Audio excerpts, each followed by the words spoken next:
Yeah, I know what you're thinking. You can get a job in the Middle East simply by trying or by magic, through others, or by a fluke. Remember that competition is everywhere. Some here, some there, but bam! Loy Machedo is the best.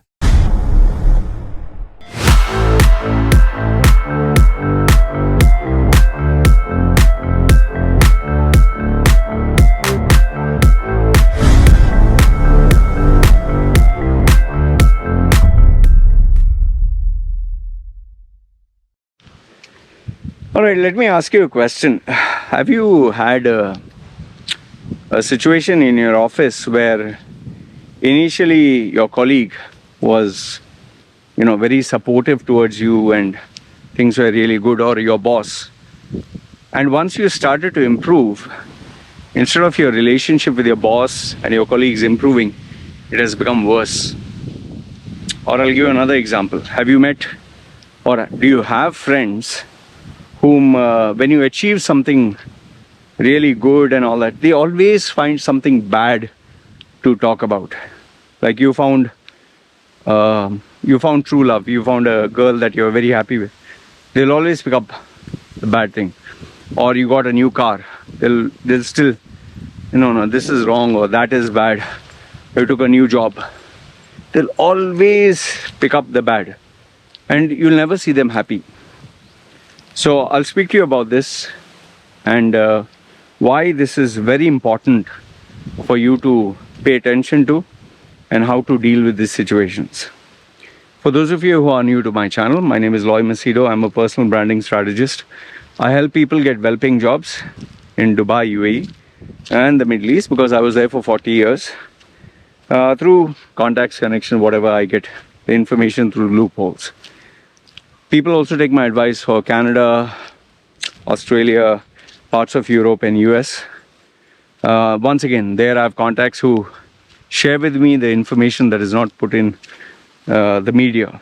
And finally, people book my services for coaching, consulting, for personal or professional problems. Details are put down below.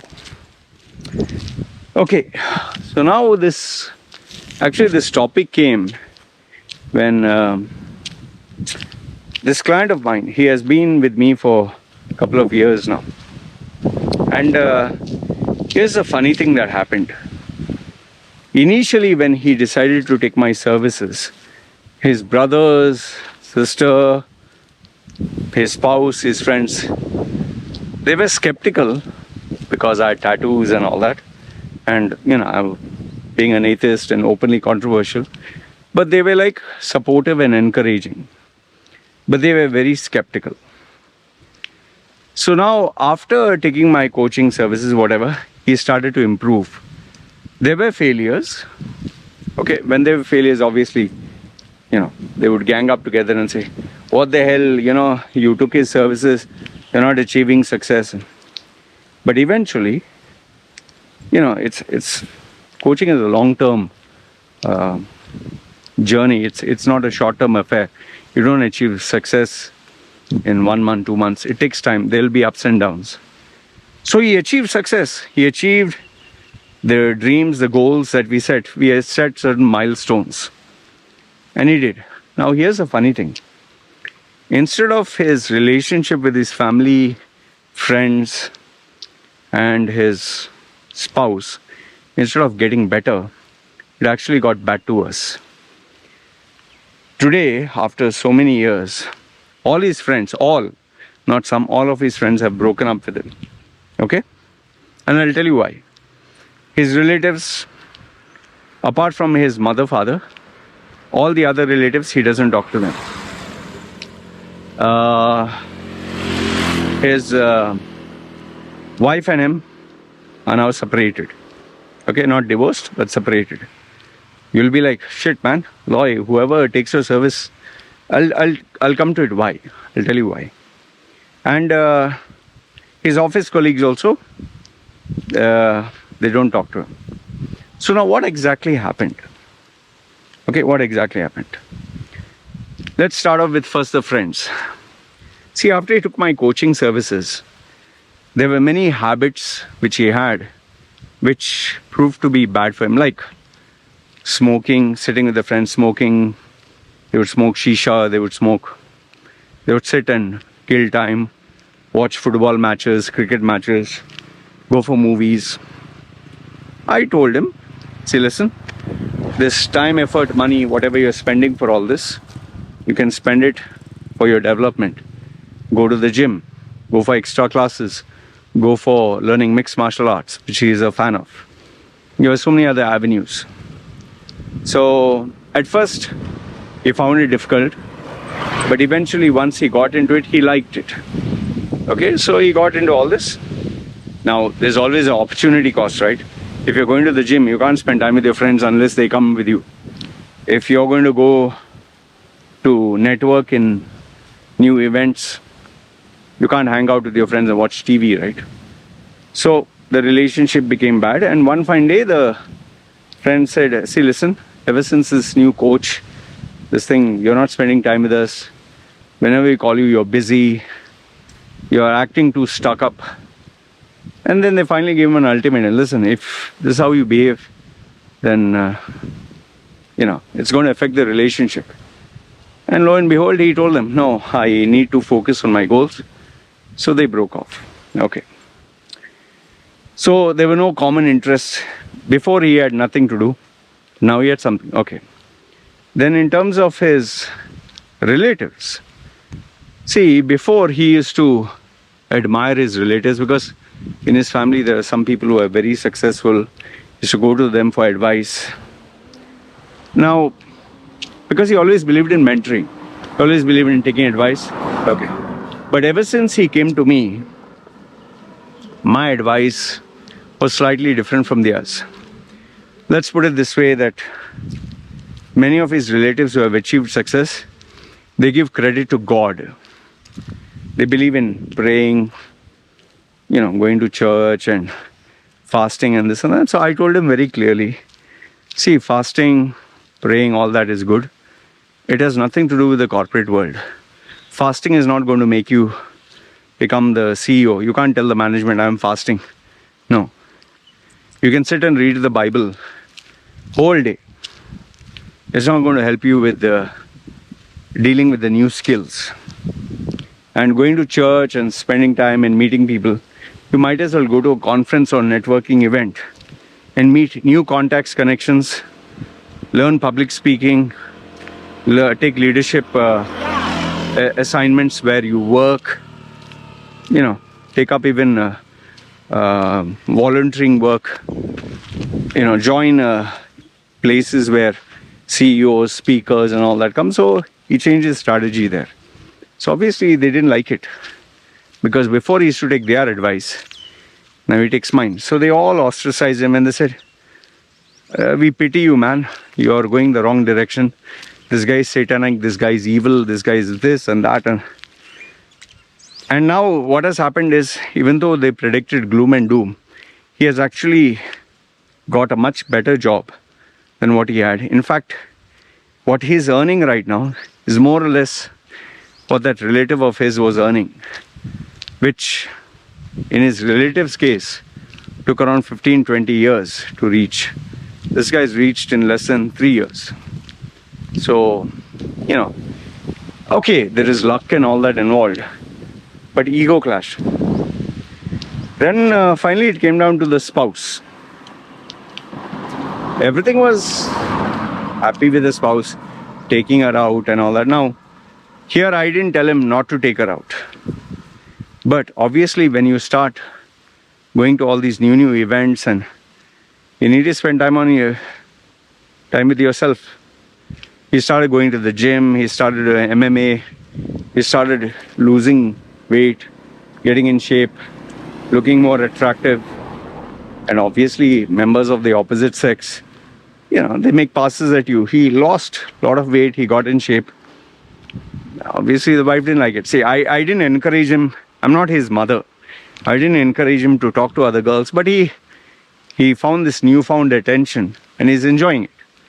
That girls are talking to him, and see, he is my client. He is not my student whom I'm going to show nirvana and God and all that. If he tells me like these girls are talking to me, how do I react? Now, I'm not going to add fuel to the fire and break up his marriage. But I did tell him, I'm talking to an adult. I guided him and told him, see, listen, you start talking to these females, it's going to affect your married life. You make a decision, make a call.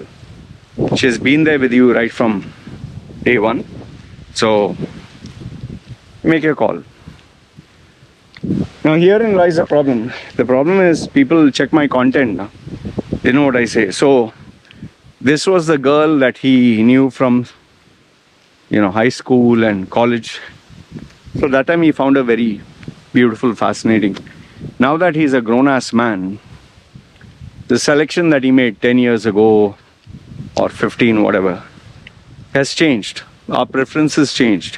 What we find attractive, what we find as an alpha male or super hot female changes, right? So he started to mingle with these new females, and well, wife, he didn't like it, and wife, he started hating me. And obviously she made it a point to let me know her thoughts, which are not very nice. But then again, he's my client, so he's paying the bills. So she couldn't stand it. She couldn't take it that he was getting so much of attraction in so many girls, and finally separated. Now comes the main important bit. So what am I trying to tell you? Am I trying to tell you, you take coaching, you take mentoring, you'll have to break up, or you become evil, or... See, I don't know whether you'll become evil or good. When someone gives you power, how do you use it? It's up to you. Like, this guy is learning bodybuilding. He is not learning, I mean, he's doing body, he's having a good physique. Can he misuse this looks and cheat on his wife or get new girls? Sure. 100%. I'm not his mother to tell him, be a good boy, and you're a grown-ass man, you'll pay the price. Now, if he's learning karate and he's learning fighting, I can tell him, listen, don't use these skills to bully others, to fight or hit. But if he starts using boxing and mixed martial arts to bully someone, can I stop him? No. Now comes to money.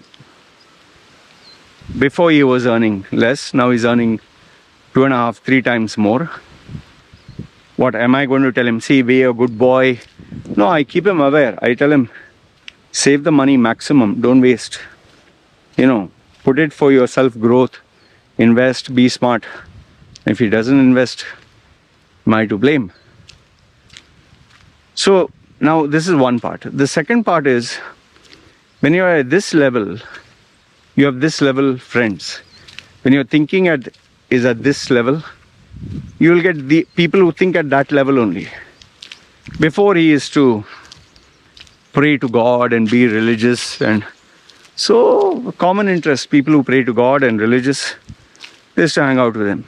Before, he used to hang out with his friends, smoke shisha and drink and watch movies in theaters and see football matches, cricket matches. So he got people who had the same interests, same hobbies. Now he is busy networking. He's going to 5-star hotels. He's meeting CEOs. So obviously his selection has changed. No? So he's no longer at this level. Now he's at this level. His thinking has moved to this level. His choices have moved to that level. His expenses have moved to that level. His lifestyle, his mannerisms, the way he talks, the way he introduces himself. Even the girls that he hangs out with or sleeps around changed. So you will end up with people who will not like it. They always remember, your family, your friends, they want you to be like them. They want you to be with them. They want you to live the way they live. Now, is that wrong? No. That is community. Like, if you meet someone who is, let's say, a conservative Muslim, they like to be like conservative Muslims. If all of a sudden you start drinking alcohol and having sex and smoking and going to nightclubs, not going to pray 5 times a day, you're no longer a conservative, neither are you following the Muslim precepts. Same thing you can say about Christian. Go to church every day or once a week, pray with them, fasting, believe in Jesus, Mary, and power of prayer. If you stop doing this and say, I'm the master of my own fate, captain of my soul, this Jesus, all that is man-made, people will not like it. Same thing with the relatives. They'll want you to meet uncle, auntie, meet these relatives, spend time there, Christmas, New Year, baptism, confirmation, go to local parties. If you stop that and start meeting with CEOs and successful people and say, what do I get from this? You will be hated, right? So the point I'm trying to drive home here is, if you want to change, you will change, provided you create and craft your own path, choose the new set of friends, choose who you spend your time with, choose how you spend your time with, choose what you spend money on, choose how you behave, everything. And it will change from what was, because you cannot be doing the same old things and expecting a different result. For me, when the client pays me money, he wants to achieve a certain result. My job is to ensure he achieves that. The holy-poly, the religious, the goody-goody two-shoes, keep mom happy, dad happy, relatives happy, wife happy. If you pay me for that, I'll do that. You pay me for something else, I have to coach you for something else, right? It's like someone pays you money for losing weight. Okay, tone down, lose 10 kilos. You're not going to teach him exercise to put on bulk and mass and gain 10 kilos, right? Nobody is paying me money to be a good Christian, Hindu, Muslim, or religious guy. They pay me money because they want to improve on their personal brand, earn more money, be more successful, see the things in life. Whether it's being a playboy or whether it's being a mind reader, master manipulator, or success in their corporate career or online presence. What you pay for is what you get. I keep it practical. I'm not here to be Sadguru or, be goody-goody and pray and be holy-poly. And yes, that is where you'll end up with your family, relatives and friends. They'll not like you anymore. Now, who's right, who's wrong? That I leave it for you to decide. Like I tell people, it's all right or wrong is all based on your values and is totally subjective. What may be right in one part of the world is totally wrong in another. For example, women and their place in society. Ask a conservative Muslim, ask a liberal person in the West. Two different answers. Which one is right? Anyway, this is what I wanted to share with you. Let me know your thoughts in the comments below. And as usual, I'd love to hear different points of view. Alright, you guys take care. It's me signing off.